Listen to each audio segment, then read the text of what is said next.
रात के लगभग 8:30 बज चुके थे। निधि रसोई में रात का खाना बना रही थी और खाना लगभग बन भी चुका था।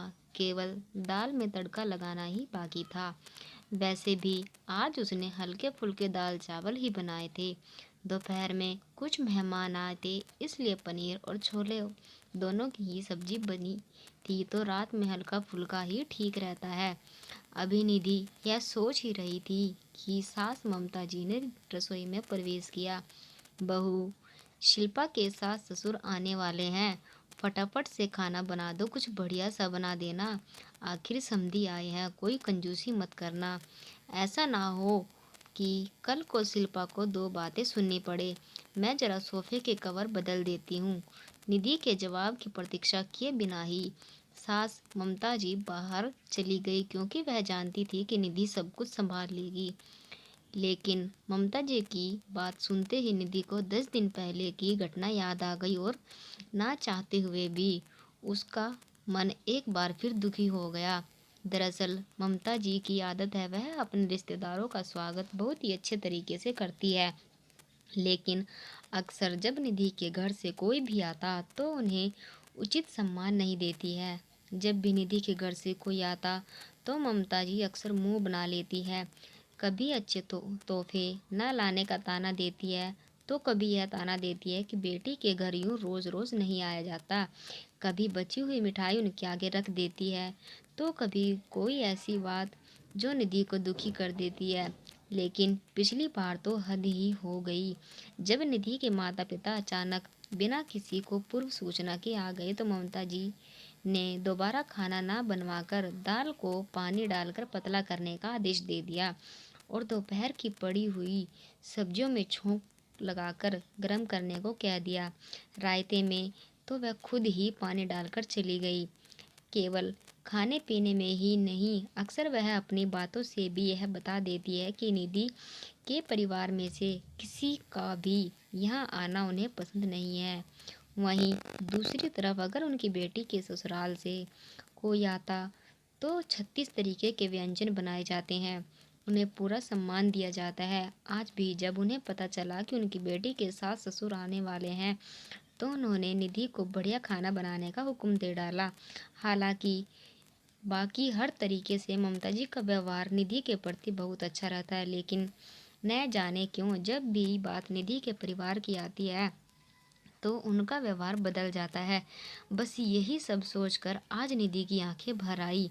कहते हैं कि किसी के सब्र का इम्तिहान नहीं लेना चाहिए, लेकिन शायद ममता जी यह बात समझ नहीं पा रही थी, इसलिए बार बार निधि के मायके वालों को अपमानित करके वह निधि को दुखी कर रही थी। इसलिए लेकिन आज न जाने कहाँ से निधि में भी हिम्मत आ गई। अपने आंसू पोंछकर वह हॉल में आ गई और सोफे के कवर बदलते ही माताजी से बोली, मम्मी जी, दीदी के सास ससुर कब तक आएंगे, क्योंकि खाना तो लगभग बन ही चुका है। अरे अभी तो तुझे बोलकर आई हूँ कि इतना जल्दी खाना कैसे बन गया। मम्मी जी, वह क्या है ना, दाल चावल तो बन ही गए हैं। दाल में पानी डालकर उसे पतला कर देती हूँ, रायते में भी पानी डाल देती हूँ और दोपहर वाली जो पनीर और छोले की सब्जी बची हुई पड़ी है ना, उसे भी थोड़ा सा फ्राई करके तड़का लगा दूंगी। और पूरियों का आटा तो दोपहर का बचा हुआ पड़ा ही है, तो एक्स्ट्रा खाना बनाने की कोई ज़रूरत नहीं है। वैसे भी आप ये तो कह रही थी ना कि उस दिन समधी के घर के ही तो होते हैं, वह तो अपने ही होते हैं। वह थोड़ी ना बुरा मानेंगे अगर हम उन्हें दोपहर का खाना खिला देंगे। अब दोबारा खाना बनाएंगे तो दोपहर का खाना खाना वेस्ट हो जाएगा। याद है ना मम्मी जी आपको, उस दिन जब मेरे मम्मी पापा आए थे तब आपने यह कहा था। फिर आज भी ऐसा करते हैं कि दीदी के साथ ससुर जी भी तो समधी ही है, घर के ही हैं, अपने लोग हैं, वह थोड़ी ना बुरा मानेंगे। क्यों, सही कह रही हूँ ना मैं मम्मी जी। निधि की कही हुई बात आज ममता जी को आईना दिखा रही थी और वह यह एहसास करवा रही थी कि आज तक जो निधि के परिवार के साथ कितना गलत कर रही थी, शायद निधि के इतना सब कुछ सुनाने के बाद आज निधि से आंख मिलाने की हिम्मत नहीं हो रही थी। लेकिन फिर भी गलती का एहसास होने पर गलती को स्वीकार न करना यह ममता जी की फितरत नहीं थी। इसीलिए चंद ही मिनटों के बाद उन्होंने चुप्पी तोड़ते हुए निधि से कहा, बेटा, सबसे पहले तो आज तक जो गलत व्यवहार मैं तुम्हारे परिवार के साथ करती आई हूँ, उसके लिए मुझे माफ़ कर दे। और दूसरी बात, मैं तुमसे वादा करती हूँ कि जिस तरीके का व्यवहार शिल्पा के ससुराल वालों के साथ मैं करती हूँ, उसी तरीके से और वही अपनापन अब से मैं तुम्हारे परिवार वालों को भी दूंगी। देर से ही सही, लेकिन मुझ पर गुस्सा करके, मुझे तो बातें सुनाकर तुमने मुझे सही राह दिखाई दी। थैंक यू बेटा। दोस्तों, अक्सर देखा गया है कि लड़के वालों का व्यवहार लड़की वालों के प्रति अच्छा नहीं होता।